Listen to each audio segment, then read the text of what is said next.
Hello दोस्तों, नमस्कार। स्वागत है आप सभी का फिर से मेरे यूट्यूब चैनल पे। तो दोस्तों, जैसा कि आपको पता है, हमारी यहाँ पे वन दरोगा एनसीईआरटी की सीरीज़ जो चल रही है वह बेहतरीन ढंग से चल रही है। इसमें जो है हमने क्लास 10th की यहाँ पे जो है हम एनसीईआरटी कवर कर रहे हैं और क्लास 9th की जो हमने फिजिक्स और केमिस्ट्री कर लिए हैं। तो क्लास 10th की हमने केमिस्ट्री कर ली है और जो आपकी फिजिक्स है उसमें भी लगभग आपके 2 चैप्टर और बचे हैं। तो उसके बाद जो है आपका यह क्लास 10th की फिजिक्स भी कंप्लीट हो जाएगी और उसके बाद जो है 1-2 चैप्टर आपके एनवायरनमेंट के बचे हैं, उनको भी मैं करा दूंगा। और जो आपके यहाँ पे 9th और 10th की बायो बची है तो उसको भी मैं जो आपको एक साथ यहाँ पे कवर करा दूंगा, जो कि वन दरोगा के पॉइंट ऑफ व्यू से आपकी जो है काफ़ी इंपॉर्टेंट बन जाते हैं। तो दोस्तों, आज का चैप्टर है आपका विद्युत। ये भी काफ़ी इंपॉर्टेंट चैप्टर है, यानी विद्युत मतलब इलेक्ट्रिसिटी। ठीक है, तो ये चैप्टर भी जो है काफ़ी इंपॉर्टेंट है। यहाँ से भी जो है आपके 2-3 क्वेश्चन आपके एग्जाम में देखने को मिल सकते हैं। तो बिल्कुल भी इस टॉपिक को मिस मत कीजिए, क्योंकि यहाँ से भी आपके क्वेश्चन जो है बनने हैं। तो चलते हैं दोस्तों यहाँ पे चैप्टर पे। ठीक है, तो उम्मीद है दोस्तों आप वीडियो में अंत तक बने रहेंगे। पहला पॉइंट आता है यहाँ पे, जो पहला टर्म आता है आवेश। तो देखिए, आवेश किसको कहते हैं? आवेश परमाणु का एक मूल कण होता है। वह धनात्मक भी हो सकता है और ऋणात्मक भी हो सकता है। तो जैसा कि आपको पता है, जो आपका परमाणु होता है, जैसा मैंने आपको केमिस्ट्री में भी बहुत बार आपको बता लिया है। तो जो परमाणु के नाभिक में होते हैं वो आपके जो है न्यूट्रॉन और प्रोटॉन होते हैं। ठीक है, और परमाणु की जो कक्षाओं में होते हैं वो आपके इलेक्ट्रॉन होते हैं। अगर परमाणु से आपका जो है प्रोटॉन यहाँ से कम हो जाता है, यानी प्रोटॉन जो होता है आपका, ये बेसिकली पॉजिटिव चार्ज होता है इस पर। अगर ये आपका यहाँ से परमाणु छोड़ के चले जाता है तो बेसिकली इस पर जो आपका यहाँ पे निगेटिव चार्ज आपका आ जाएगा। ठीक है, क्योंकि यहाँ पे इलेक्ट्रॉन ज़्यादा हो जाएंगे तो इस पर जो है निगेटिव चार्ज आ जाएगा। और अगर इलेक्ट्रॉन बाहर चले जाता है तो इस पर जो है यहाँ पे पॉजिटिव चार्ज आ जाता है। तो इस प्रकार से यहाँ पे आवेश को यहाँ पे दिखाया गया है। तो आवेश जो होता है बेसिकली परमाणु का मूल कण होता है। यह आपका धनात्मक भी हो सकता है और ऋणात्मक भी हो सकता है। ठीक है, अगला पॉइंट आता है आपका, यहाँ पे देख सकते हैं आप, समान आवेश एक दूसरे को प्रतिकर्षित करते हैं। ठीक है, तो कहीं पे जो समान आवेश होंगे, जैसा आपके दो पॉजिटिव आवेश आ गए, यहाँ पे पॉजिटिव, यहाँ पे पॉजिटिव आवेश, तो दो आवेश अगर आपके जो समान होंगे तो ये एक दूसरे को जो है यहाँ पे दूसरी दिशा में धक्का देंगे। ठीक है, यानी आकर्षित नहीं करेंगे, ये प्रतिकर्षित करते हैं एक दूसरे को। तो ये पॉइंट भी आपको याद रखना है। अगर दो निगेटिव यहाँ पे चार्ज वाले, जो निगेटिव आवेश वाले कोई भी दो आपके जो पिंड आते हैं या कोई भी दो आपके यहाँ पे आते हैं, तो निगेटिव आवेश वाले ये एक दूसरे को प्रतिकर्षित करेंगे। ठीक है, एक दूसरे को जो है दूर धकेलने की कोशिश करेंगे। जैसे आपने चुंबक में देखा होगा। ठीक है, तो चुंबक में बेसिकली आपका क्या होता है, दो पोल होते हैं आपके, नॉर्थ और साउथ। अगर ये साउथ वाला पोल है तो यहाँ पे अगर आप साउथ वाला पोल लाते हैं तो क्या होता है, ये एक दूसरे को प्रतिकर्षित करते हैं। ठीक है, धक्का देते हैं। तो इस प्रकार से ये आपका आवेश यहाँ पे कार्य करता है। नेक्स्ट आता है असमान आवेश एक दूसरे को आकर्षित करते हैं। और अगर दो असमान आवेश होंगे, यानी आपका एक पॉजिटिव आवेश होगा और एक आपका जो है निगेटिव आवेश होगा, यानी आपका एक धनात्मक आवेश है, एक ऋणात्मक आवेश होगा, तो ये दोनों एक दूसरे को आकर्षित करेंगे। ये भी आपको याद रखना है। अगला पॉइंट आता है आपका, कूलाम आवेश का एसआई मात्रक है। तो बेसिकली अगर एग्जाम में क्वेश्चन बन जाता है कि आवेश का जो है एसआई मात्रक क्या होता है, तो ये आपका आ जाएगा कूलाम। ठीक है, कहीं कहीं पे इसको जो है कूलम्ब भी कहा जाता है। ठीक है, कूलम्ब भी कहा जाता है। तो ये भी आपको याद रखना है। ठीक है, तो कूलम्ब भी इसको जो है कहीं कहीं पे कहा जाता है। अगला पॉइंट आता है आपका एक कूलाम आवेश। तो जो आपका एक कूलाम आवेश होता है, इसमें बेसिकली कितना आवेश होता है, तो जो आपका एक कूलाम आवेश होता है इसमें 6 × 10⁻18 इलेक्ट्रॉन पर उपस्थित जितना आवेश होगा तो उतना ही एक कूलाम में आवेश होता है। ठीक है, तो एक कूलाम का आवेश जो होगा 6 × 10⁻18 इलेक्ट्रॉन पर जितना आवेश रहता है, तो वही आपका जो है एक कूलाम आवेश कहलाएगा। अगला पॉइंट आता है एक इलेक्ट्रॉन पर आवेश। तो जो आपका एक इलेक्ट्रॉन की बात करें, ठीक है, एक पर्टिकुलर इलेक्ट्रॉन की बात करें, तो उस पर जो है 1.6 × 10⁻−19 कूलाम आवेश रहता है। ठीक है, तो ये इलेक्ट्रॉन पे आवेश रहता है। अगर प्रोटॉन की बात करें हम, तो प्रोटॉन पे बेसिकली आपका जो है पॉजिटिव चार्ज रहता है। तो प्रोटॉन पे जो है 1.6 × 10⁻19 कूलाम पॉजिटिव चार्ज रहता है। ठीक है, तो ये भी आपको याद रखना है। और जो इलेक्ट्रॉन होता है इस पर जो है निगेटिव चार्ज रहता है। तो ये भी आपको दोनों याद रखने हैं। अगला आ जाता है जो आपका आवेश का सूत्र होता है। ठीक है, तो Q = Ne। ठीक है, तो N जहाँ पे क्या होता है, आपकी इलेक्ट्रॉन की संख्या होती है। Q की बात करें तो ये आपका आवेश हो गया और N इलेक्ट्रॉन की संख्या हो जाएगी, और E जो है आपकी एक इलेक्ट्रॉन पर उपस्थित आवेश हो जाएगा। ठीक है, अगर यहाँ पे इसकी बात करें तो आपका जो N है, ठीक है, अगर आपके यहाँ पे 2 इलेक्ट्रॉन दिए गए हैं तो 2 इलेक्ट्रॉन यहाँ पे N की वैल्यू 2 आ जाएगी। और जो आपका एक इलेक्ट्रॉन पे पर्टिकुलर कितना चार्ज रहता है, तो एक इलेक्ट्रॉन पे ये चार्ज रहता है, तो इससे जो है 2 से यहाँ पे मल्टीप्लाई हो जाएगा। ठीक है, तो जितना आएगा वो बेसिकली यहाँ पे इस प्रकार से आप जो है इस फॉर्मूले से निकाल सकते हैं। अगला पॉइंट आता है विद्युत धारा। तो बेसिकली विद्युत धारा किसको कहते हैं, तो आवेश के प्रवाहित होने की दर को जो है विद्युत धारा कहते हैं। ठीक है, तो जैसा कि एक आपको जैसे यहाँ पे एक छड़ी है, ठीक है, विद्युत जैसे किसी भी प्रकार की लोहे की छड़ है यहाँ पे, ठीक है, तो इसमें बेसिकली अगर कोई भी आवेश होता है, ठीक है, तो इसमें जैसे मान लो आप यहाँ पे निगेटिव आवेश है, ठीक है, तो ये आपका निगेटिव पॉइंट हो गया, ये पॉजिटिव पॉइंट हो गया। तो अगर ये निगेटिव आवेश है, निगेटिव यहाँ पे जो है ऋणात्मक आवेश रहता है, अगर ये आवेश यहाँ इधर को प्रवाहित हो रहा है, ठीक है, तो इधर को प्रवाहित होने के जो जो एकांक समय में यहाँ पे प्रवाहित होगा, ठीक है, तो जिस समय में ये यहाँ से यहाँ प्रवाहित होगा एक बिंदु से दूसरे बिंदु तक, तो उसको बेसिकली यहाँ पे विद्युत धारा कहेंगे। ठीक है, तो इसका फॉर्मूला यहाँ पे दिया गया है, विद्युत धारा बराबर आवेश बटे समय। ठीक है, तो ये भी आपको याद रखना है। तो I equal to Q upon T. Next आता है धारा का जो एसआई मात्रक होता है वो आपका एम्पियर होता है। तो एक एम्पियर बेसिकली एक कूलाम बटे एक सेकेंड आपका कहलाएगा। ठीक है, तो एक एम्पियर को आप इस प्रकार से दर्शा सकते हैं कि एक कूलाम आवेश जितना एक सेकेंड में आपका जो है प्रवाहित होता है। तो एक मिली एम्पियर की बात करें तो एक मिली एम्पियर में जो आपकी यहाँ पे 10⁻³ -3 एम्पियर होता है। ठीक है, तो एक मिली एम्पियर, ठीक है, तो मिली एम्पियर जो है एम्पियर से छोटा होता है, तो इसमें 10⁻³ एम्पियर होता है। अगर माइक्रो एम्पियर की बात करें, ठीक है, यहाँ पे जो आपको दिखाया गया है एक माइक्रो एम्पियर जो आपका होता है, तो इसमें 10⁻⁻6 एम्पियर होते हैं। तो ये दोनों पॉइंट भी आपको याद रख लेने हैं। चलते हैं नेक्स्ट। आगे आता है आपका विद्युत धारा को एमीटर द्वारा मापा जाता है। ठीक है, तो जो आपकी विद्युत धारा होती है इसको एमीटर से मापा जाता है। तो इसका प्रतीक जो होता है आपका ए से इसको दिखाया जाता है एमीटर को। ठीक है, तो ये आपका प्लस हो गया, ये आपका माइनस वाला सिरा हो गया। तो एमीटर का प्रतिरोध कम होता है तथा हमेशा श्रेणी क्रम में जुड़ता है। तो बेसिकली जो आपका एमीटर होता है इसका प्रतिरोध आपका कम होता है और ये श्रेणी क्रम में जुड़ा होता है।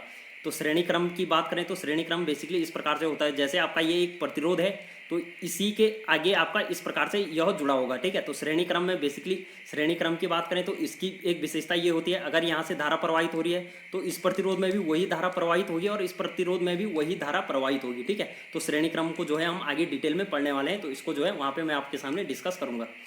आगे आता है विद्युत धारा की दिशा जो है इलेक्ट्रॉन प्रवाहित होने की दिशा के विपरीत मानी जाती है। ठीक है, तो बेसिकली जैसा कि हमने अभी आपको कहा था, ये आपकी जैसे कोई छड़ हो गई, तो इसमें जब आवेश बेसिकली इधर को आपका जो चल रहा है, ठीक है, हो सकता है आपका जो है आवेश इधर को चल रहा है, लेकिन आप विद्युत दिशा की बात करें यानी विद्युत धारा की दिशा की बात करें तो विद्युत धारा की दिशा बेसिकली इसके हमेशा विपरीत होती है। ठीक है, अगर आपका आवेश इधर को चल रहा होगा तो विद्युत धारा की दिशा इधर को होगी, अगर आपका आवेश इधर को चल रहा होगा तो विद्युत धारा की दिशा इधर को होगी। ठीक है, तो ये हमेशा आपका जो है विपरीत रहता है, ये भी आपको याद रखना है, क्योंकि जो है जिस समय विद्युत की परिघटना का सर्वप्रथम परीक्षण किया गया था इलेक्ट्रॉनों के बारे में कोई जानकारी नहीं थी। तो बेसिकली जिस टाइम पे विद्युत धारा का पता किया गया था उस टाइम पे इलेक्ट्रॉन की कोई जानकारी नहीं थी, तो अतः विद्युत धारा को जो है धनावेशों का प्रवाह माना गया। तो बेसिकली आप कह सकते हैं जो विद्युत धारा होती है उसमें जो है जो आपके धनावेश होते हैं धनावेश का प्रवाह माना जाता है। ठीक है, तो ये आपको याद रखने हैं। चलते हैं नेक्स्ट। अगला आता है विभवांतर। तो विभवांतर की बात करें तो विभवांतर आता है आपका एकांक आवेश को एक बिंदु से दूसरे बिंदु तक लाने में किया गया कार्य। ठीक है, तो एकांक आवेश की बात करें, यहाँ पे जैसे मैंने आपको बताई थी कोई छड़ है तो इस पे जैसे कोई पर्टिकुलर आवेश ये आपका है, ठीक है, ये आपका कोई आवेश यहाँ पे क्यों उपस्थित है, तो इस आवेश को इस बिंदु से बेसिकली अगर इस बिंदु तक जाने में जितना भी समय लगेगा तो उसको हम क्या कहते हैं, तो उसको हम विभवांतर कहते हैं। ठीक है, तो ये पॉइंट भी आपको नोट कर लेना है। तो इसका फॉर्मूला होता है V = W/θ। ठीक है, तो आपका ये बेसिकली यहाँ से आ जाएगा और इसका SI मात्रक आपका जो है वोल्ट होता है, तो ये भी आपको याद रख लेना है। चलते हैं नेक्स्ट। अगला आता है आपका 1 वोल्ट। तो 1 वोल्ट बेसिकली किसको कहेंगे, जब एक कूलाम आवेश लाने के लिए 1 जूल किया गया कार्य होगा और तो विभवांतर 1 वोल्ट कहलाएगा। ठीक है, तो काफ़ी सरल सी कॉमन से परिभाषा है। तो एक कूलाम आवेश को लाने के लिए 1 जूल कार्य होता है तो विभवांतर आपका 1 वोल्ट होगा। ठीक है, तो 1 वोल्ट उसको कहेंगे जिसमें आपका एक कूलाम आवेश 1 जूल कार्य करेगा। ठीक है, तो बेसिकली आपको ये याद रखना है। तो 1 वोल्ट की बात करें तो 1 वोल्ट में बेसिकली 1 जूल पर कूलाम होता है। ठीक है, तो 1 वोल्ट बराबर आपका आ जाएगा 1 जूल पर कूलाम, यानी पर कूलाम बटे 1 वोल्ट, 1 वोल्ट बराबर 1 जूल बटे 1 कूलाम। ठीक है, तो ये आपका जो है यहाँ से सूत्र आ जाएगा। नेक्स्ट आता है आपका वोल्ट मीटर। तो वोल्ट मीटर की बात करते हैं तो वोल्ट मीटर बेसिकली विभवांतर को मापने की युक्ति होती है और इसका प्रतिरोध ज़्यादा होता है। तो ये बात आपको याद रखनी है, जो वोल्ट मीटर होता है इसका प्रतिरोध आपका अधिक होता है और यह हमेशा पार्श्व क्रम में जुड़ा होता है। तो पार्श्व क्रम की बात करें तो समांतर क्रम होता है, बेसिकली इस प्रकार से होता है। तो वोल्ट मीटर बेसिकली अगर ये आपका प्रतिरोध है तो ये वोल्ट मीटर आपका इस प्रकार से यहाँ पे जुड़ा हुआ होगा, ठीक है। तो वोल्ट मीटर जो है आपका हमेशा पार्श्व क्रम यानी इसको समांतर क्रम भी बोलते हैं, तो इस टाइप से आपका जुड़ा होगा। लेकिन श्रेणी क्रम में अमीटर की बात करें तो अमीटर इस प्रकार से जुड़ा होगा श्रेणी क्रम में, ठीक है। और वोल्ट मीटर आपका इस प्रकार से पार्श्व क्रम में जुड़ा हुआ होगा। अगला आता है वोल्ट मीटर का प्रतीक जो है यहाँ V से डिनोट करते हैं, ठीक है। तो ये तो मैंने आपको बता दिया। आगे आता है सेल। तो सेल बेसिकली एक सरल युक्ति होती है जो विभवांतर को बनाए रखती है। तो जो विभवांतर को बनाए रखता है उसे जो है सेल कहते हैं। अगला आता है विद्युत धारा हमेशा उच्च विभवांतर से निम्न विभवांतर की तरफ प्रवाहित होती है। तो जो आपकी विद्युत धारा होती है वो आपकी जो है बेसिकली अगर यहाँ पे 2 पॉइंट हैं आपके, ठीक है, तो यहाँ पे आपका विभवांतर आपका ज़्यादा है और यहाँ पे कम है। तो जो आपका विभवांतर होता है, जो आपकी विद्युत धारा होती है वो हमेशा उच्च विभवांतर से जो है निम्न विभवांतर की ओर बहेगी, ठीक है। तो ये पॉइंट भी आपको याद रख लेना है। नेक्स्ट आता है विद्युत परिपथ में सामान्यतः प्रयोग होने वाले कुछ अवयव। तो बेसिकली विद्युत परिपथ में किस प्रकार के यहाँ पे अवयव यानी किस प्रकार के हम जो है संकेतों द्वारा यहाँ पे दर्शाते हैं, तो ये देखते हैं। तो विद्युत सेल की बात करें तो विद्युत सेल आपका इस प्रकार से यहाँ पे दिखाया जाएगा, ठीक है। इस प्रकार से यहाँ पे आपका दिखाया जाएगा विद्युत सेल। ये प्लस हो गया, ये माइनस हो गया, ठीक है। ये प्लस चार्ज, ये आपका माइनस चार्ज यहाँ पे हो जाएगा। बैटरी अथवा सेलों का संयोजन। तो जो आपकी बैटरी होगी या सेलों का संयोजन होगा जिसमें कि आपका एक से ज़्यादा सेल होंगे तो उसको जो है इस प्रकार से यहाँ पे दिखाया जाएगा। खुली प्लग अथवा स्विच। तो जो आपका खुली प्लग होगा, ठीक है, खुला प्लग होगा यानी आपका जो स्विच होगा, स्विच अगर ओपन होगा तो बेसिकली आपका इस प्रकार से यहाँ पे दिखाया जाएगा, ठीक है। तो ये भी आपको याद रखना है। नेक्स्ट आ जाता है बंद कुंजी अथवा स्विच। तो जो आपकी बंद कुंजी होगी तो वो इस प्रकार से आपको दिखाई देगी, ठीक है। बीच में आपका जो है यहाँ पे बिंदु आपका दिखाई देगा, ठीक है। तो ये आपका बंद प्लग होगा।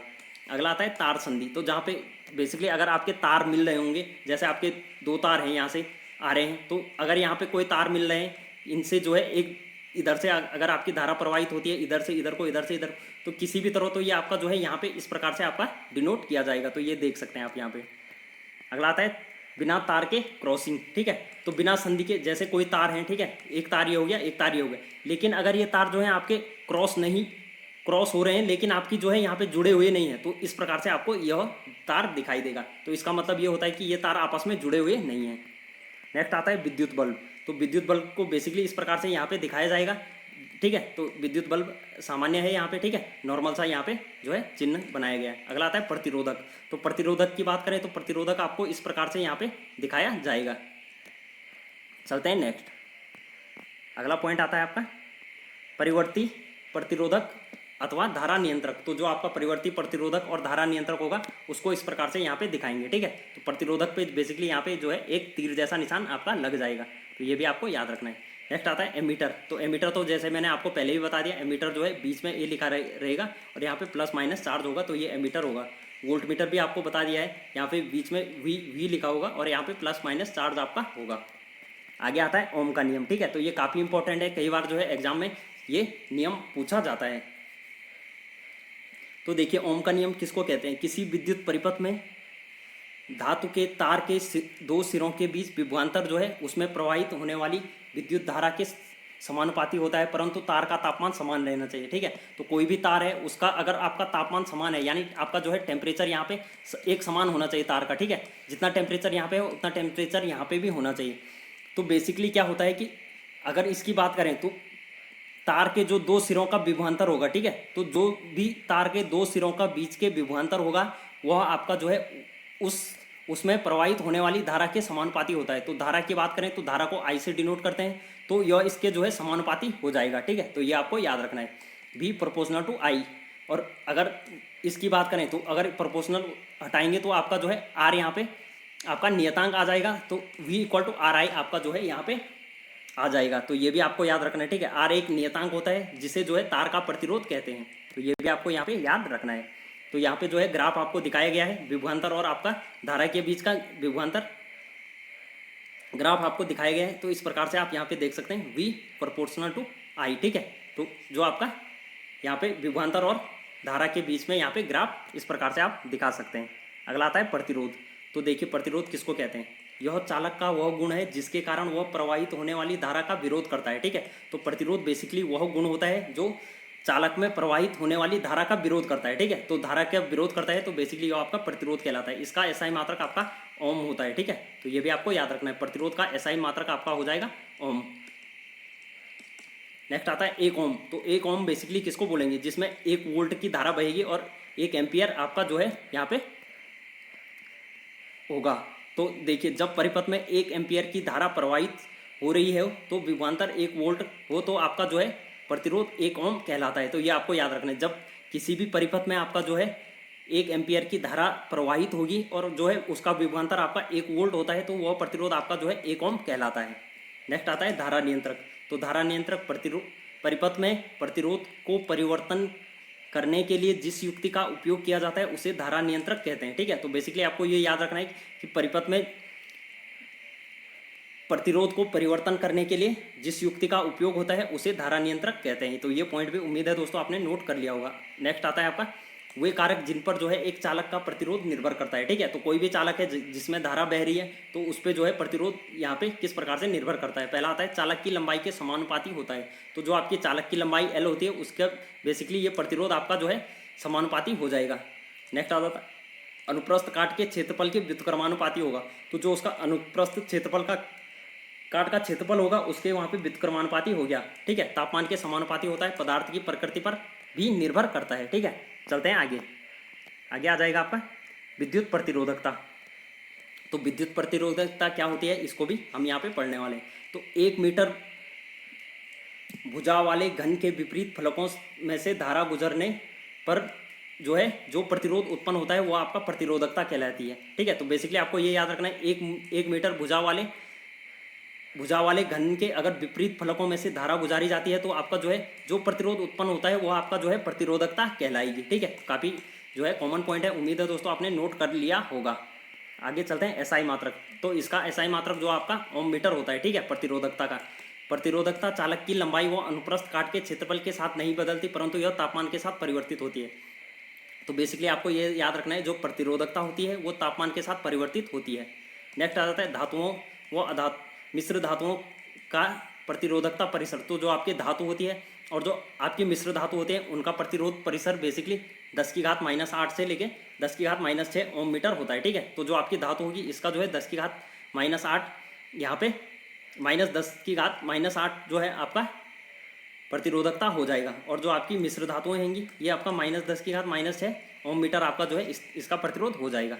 नेक्स्ट आता है मिश्र धातुओं की प्रतिरोधकता उनके अवयवी धातुओं की अपेक्षाकृत अधिक होती है। तो आपको ये पॉइंट याद रखना है, जो आपकी मिश्र धातु होती है उनकी प्रतिरोधकता अधिक होती है।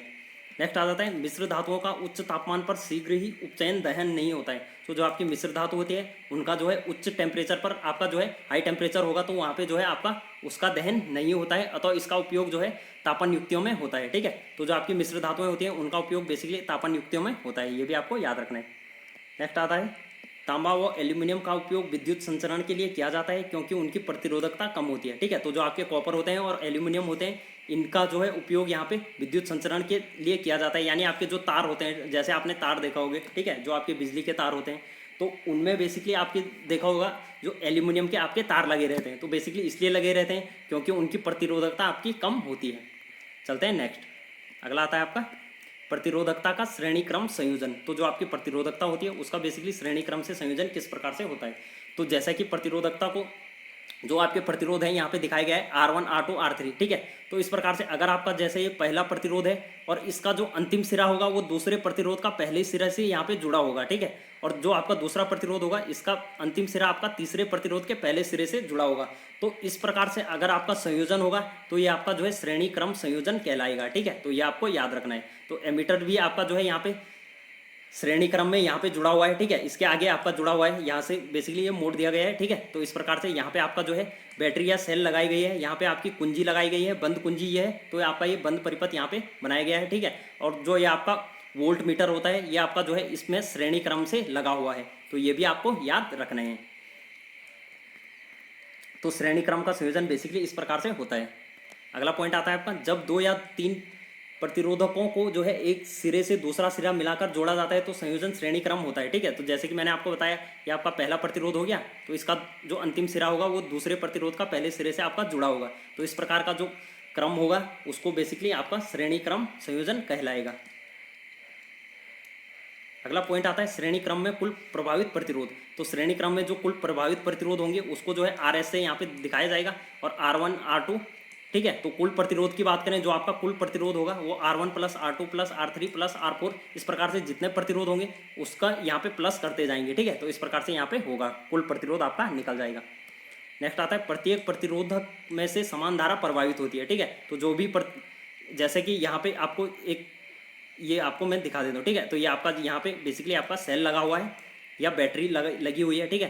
तो अगर यहाँ से आपकी धारा प्रवाहित होगी तो ये धारा आपकी क्या होगी, जो धारा इस प्रतिरोध में जाएगी वही धारा जो है इस प्रतिरोध में भी जाएगी, क्योंकि ये बेसिकली यहीं से एक ही लाइन से आपकी होते हुए जा रही है, ठीक है। तो ये भी आपको याद रखना है, जो आपकी श्रेणी क्रम में प्रतिरोध होते हैं उनमें जो है समान धारा प्रवाहित होती है, ठीक है। ऐसा समांतर क्रम में नहीं होता है, ठीक है।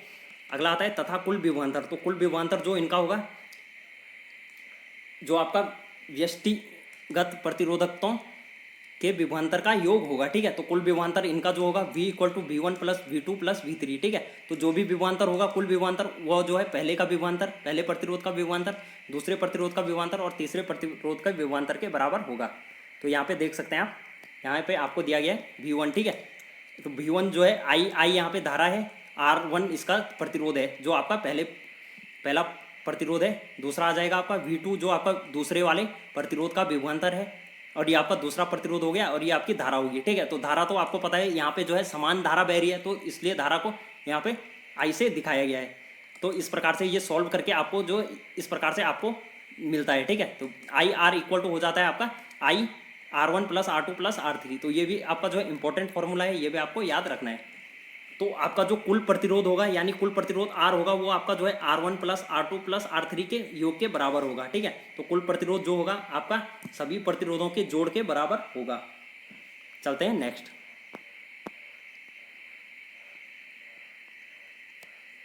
अगला आता है आपका अतः एकल तुल्य प्रतिरोध जो है सबसे बड़े व्यक्तिगत प्रतिरोध से बड़ा होता है, ठीक है। आगे आता है आपका पार्श्वक्रम में संयोजित प्रतिरोध। तो जो आपके पार्श्वक्रम, जिसको कि मैंने आपको समांतर क्रम बताया था, ठीक है। तो इसको भी पार्श्वक्रम या समांतर क्रम कह देते हैं, ठीक है। तो समांतर क्रम या पार्श्वक्रम दोनों बेसिकली एक ही होते हैं।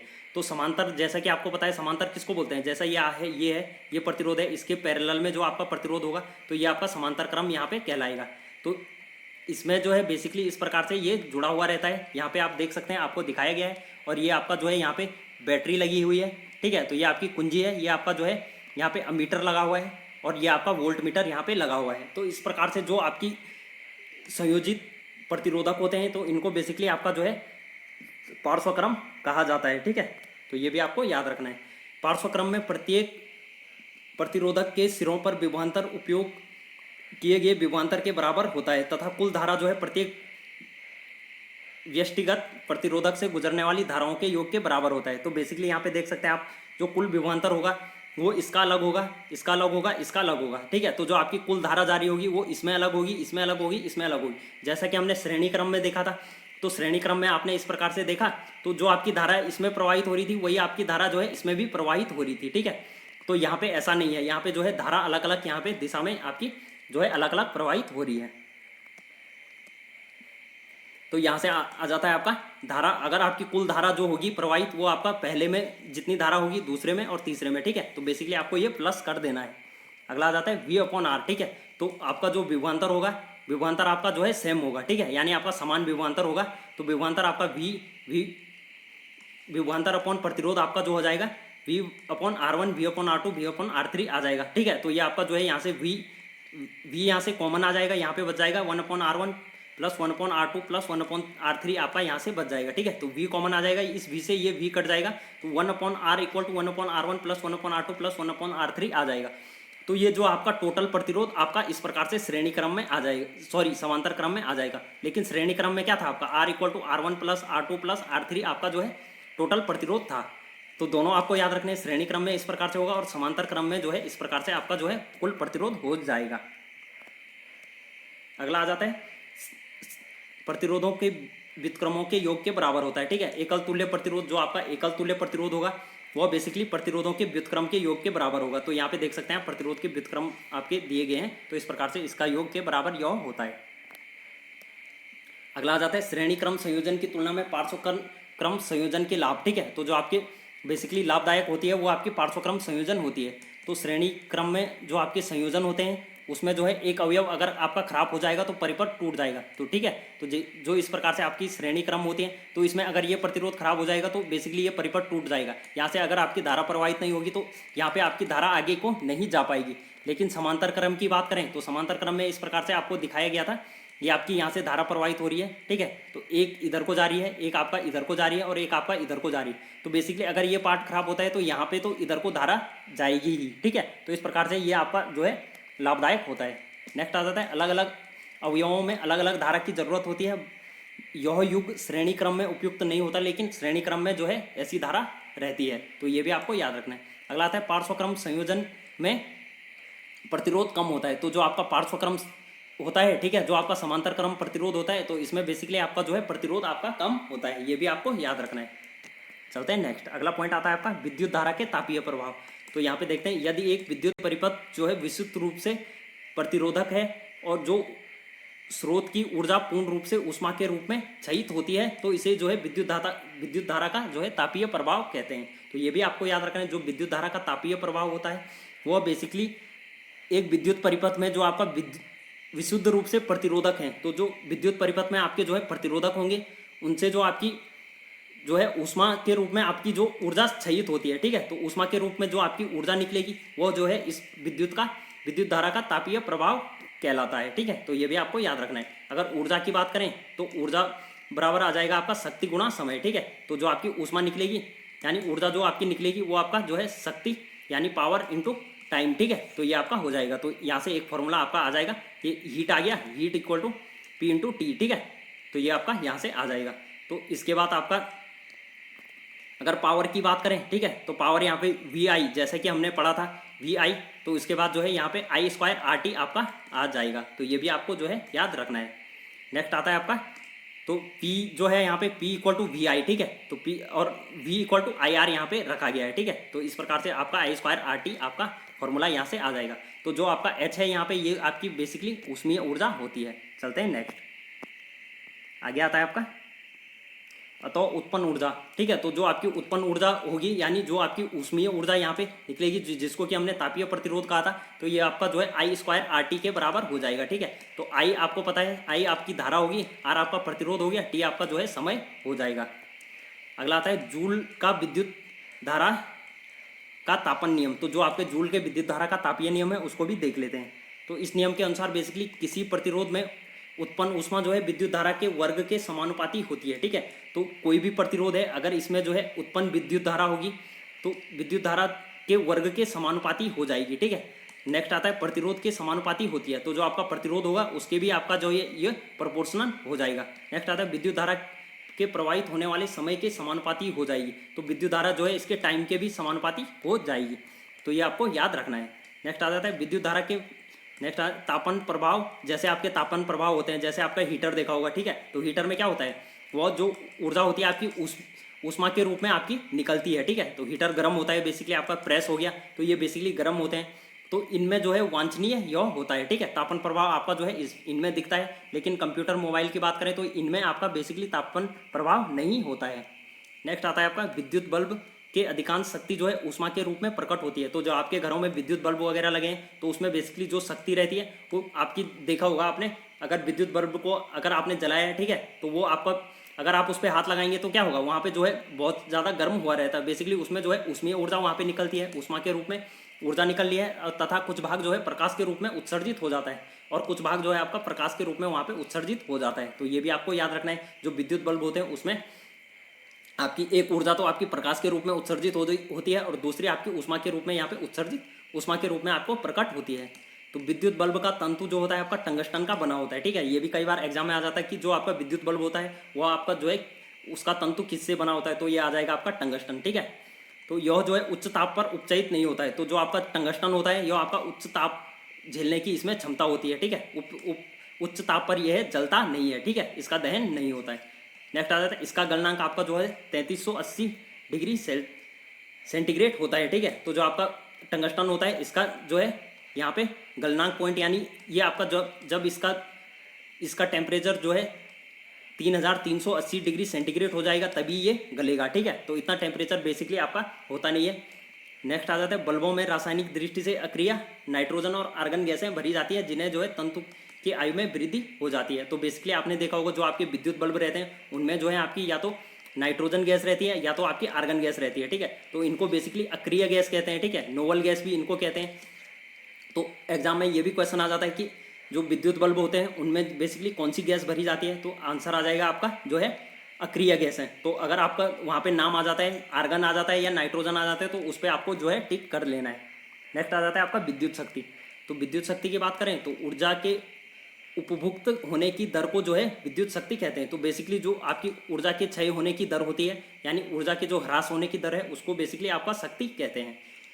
तो इसका प्रतीक बेसिकली P = VI यहाँ पे आ जाएगा, ठीक है। तो इसका जो है फॉर्मूला यहाँ से आपका बन जाएगा P = V की जगह पे आपका जो है I²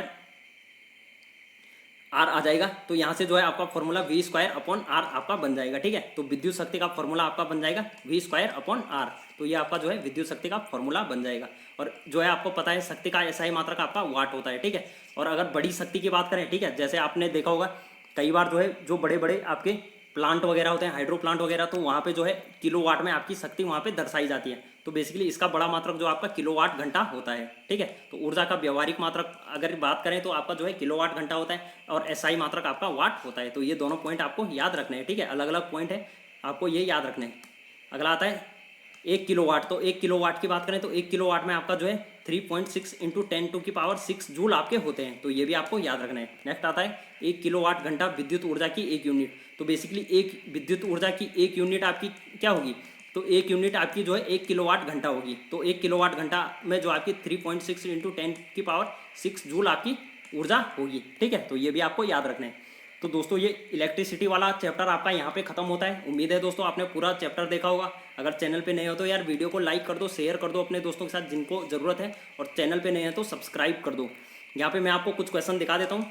यहाँ पे देखें निम्न के SI मात्रक लिखो, ठीक है। तो विद्युत धारा का, प्रतिरोध का, विभवांतर का, उपभुक्त विद्युत ऊर्जा का। तो ये आपको मैंने सभी बताए हुए हैं, इनको जो है बताने की जरूरत आपको नहीं होनी चाहिए मुझे। प्रतिरोधकता को परिभाषित कीजिए, ये भी बताया। धारा को मापने वाला यंत्र, ये भी बताया। बल्ब के फिलामेंट तंतु का तत्व नाम बताइए, ठीक है। T से आता है, बताया हुआ है मैंने। प्रतिरोध के संयोजक के प्रकार बताए, ठीक है। 2 प्रकार के होते हैं, आगे आप देख सकते हैं कौन से 2 प्रकार के होते हैं। नेक्स्ट आता है वोल्ट मीटर तथा एमीटर परिपथ कैसे जोड़ते हैं। तो ये भी बताया हुआ क्वेश्चन है। वोल्ट मीटर आपका जो है यहाँ पे समांतर क्रम में जुड़ता है और एमीटर श्रेणी क्रम में। बल्ब का तंतु जो है उच्च गलनांक वाला क्यों होता है, तो उच्च गलनांक वाला इसलिए होता है वहाँ पे जो है आपकी जो है अक्रिय गैसें होती है। नेक्स्ट आता है फ्यूज का तार जो है विद्युत उपकरणों को कैसे बचाती है, ये भी बताया हुआ है। 1 किलोवाट घंटा में कितने जूल होते हैं बताया है अभी। PI तथा V में संबंध बताओ, ये भी बताया हुआ है। किसी चालक को प्रभावित करने वाले कारक बताइए, ये भी बताया हुआ है, ठीक है। तो दोस्तों ये जितने भी क्वेश्चन मैंने यहाँ पे आपके सामने आए हैं, तो ये सभी क्वेश्चन मैंने आपको बताए हैं। उम्मीद है दोस्तों आपको सेशन अच्छा लगा होगा। अगर सेशन अच्छा लगा हो यार तो लाइक कर दो, शेयर कर दो, सब्सक्राइब कर दो। मिलते हैं दोस्तों अगली वीडियो में अगले चैप्टर के साथ। और जो है आपको ये सभी चैप्टर देखने हैं। अगर आपको जो है वन दरोगा के एग्जाम में बैठना है तो आपको जो है NCERT करके जाना ही होगा। चाहे आप अपने आप से कर लें, कहीं से भी कर लें, लेकिन NCERT मैं कहूँगा कि आप ज़रूर पढ़ के जाइए, क्योंकि आपके क्वेश्चन जो है NCERT से ही बनने हैं, ठीक है। तो 80% आपके क्वेश्चन जो है यहीं से बनने हैं, ठीक है। तो उम्मीद है दोस्तों आपको सेशन अच्छा लगा होगा। मिलते हैं अगले सेशन में।